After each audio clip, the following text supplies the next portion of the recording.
Monsieur le gouverneur de la Banque centrale des États de l'Afrique de l'Ouest, Mesdames, Messieurs les représentants des organisations internationales accréditées au Sénégal, Mesdames, Messieurs les représentants des partenaires techniques et financiers, distingués invités, Mesdames et Messieurs, avant tout propos, je voudrais ici exprimer mes chaleureuses salutations et félicitations à Monsieur le gouverneur de la BCEAO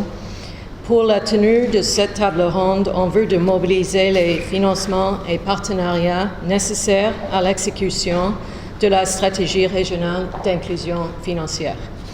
UNCDF se réjouit particulièrement d'avoir contribué à définir dans le cadre de l'accord de coopération signé le 11 février 2014 avec le BCEAO cette stratégie régionale qui tient le lieu de boussole pour l'inclusion financière et sociale des populations dans l'UEMOA. Après l'adoption de la stratégie régionale pour le Conseil des ministres de l'UEMOA, réuni en session les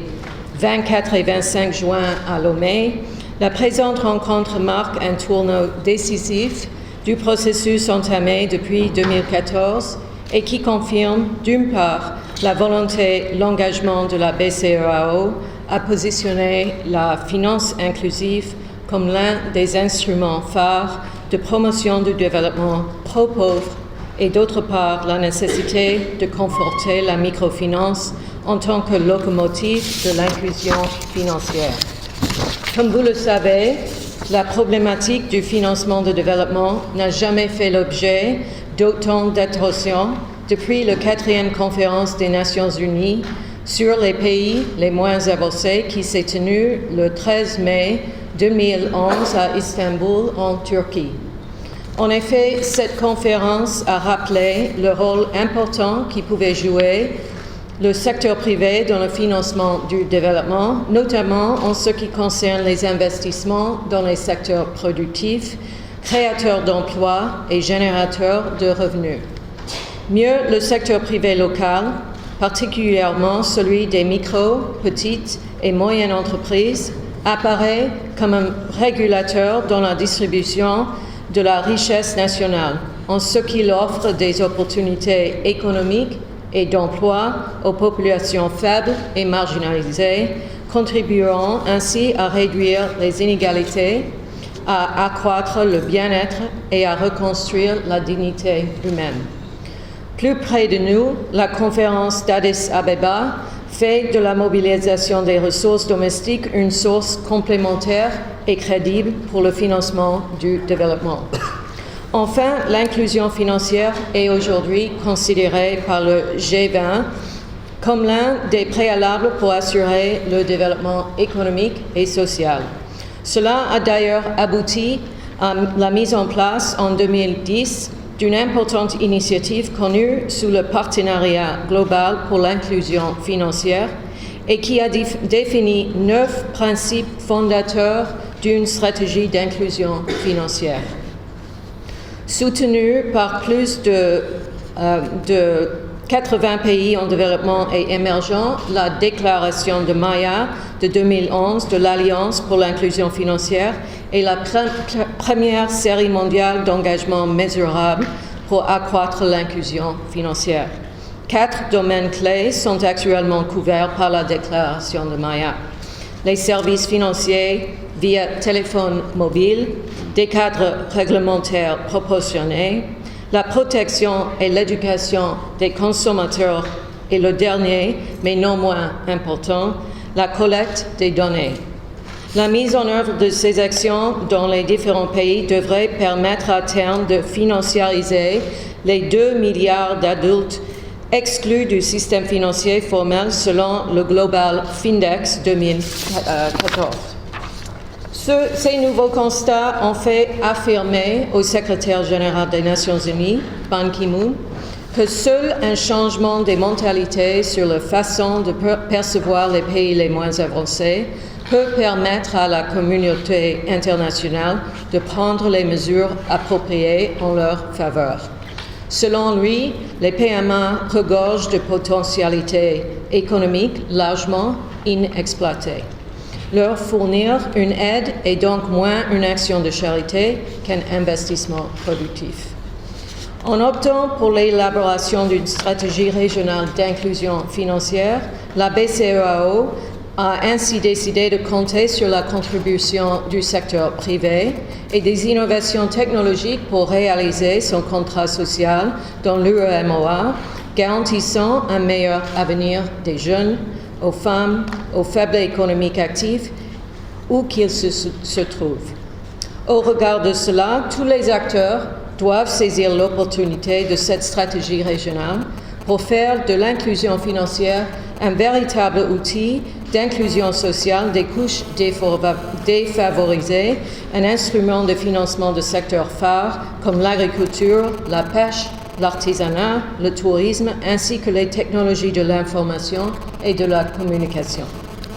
Les partenaires techniques et financiers ont toujours accompagné la BCEAO dans la construction du secteur de la microfinance depuis sa phase d'émergence à la suite de la crise bancaire des années 80.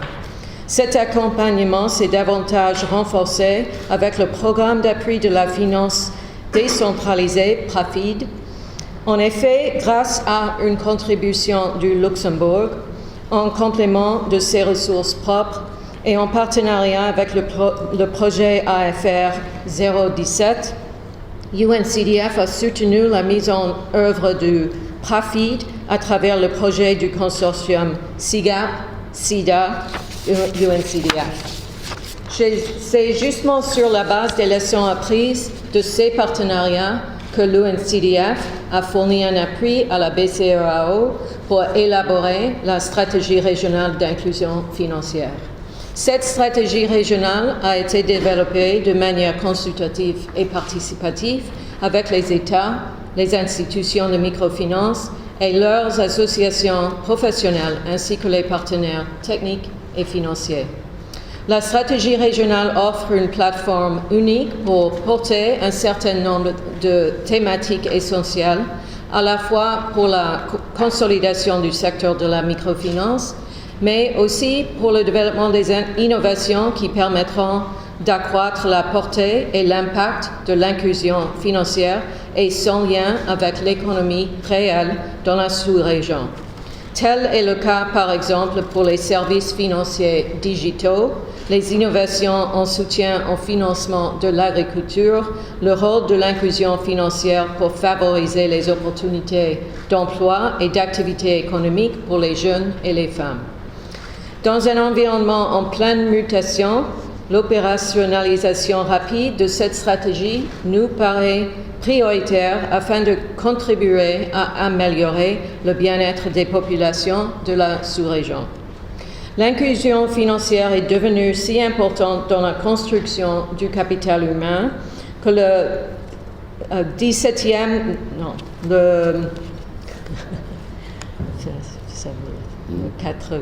77e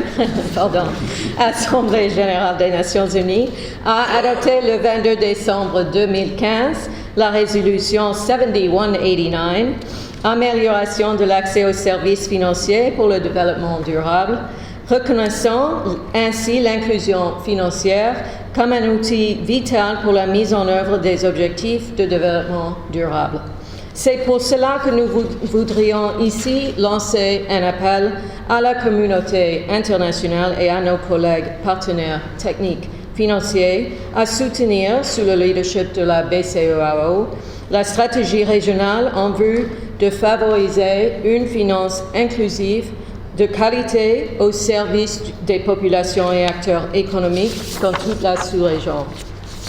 Aussi, UNCDF voudrait vous confirmer sa disponibilité dans le cadre de la coopération avec le BCEAO à poursuivre son appui, et ceci dans un cadre élargi aux autres partenaires techniques et financiers,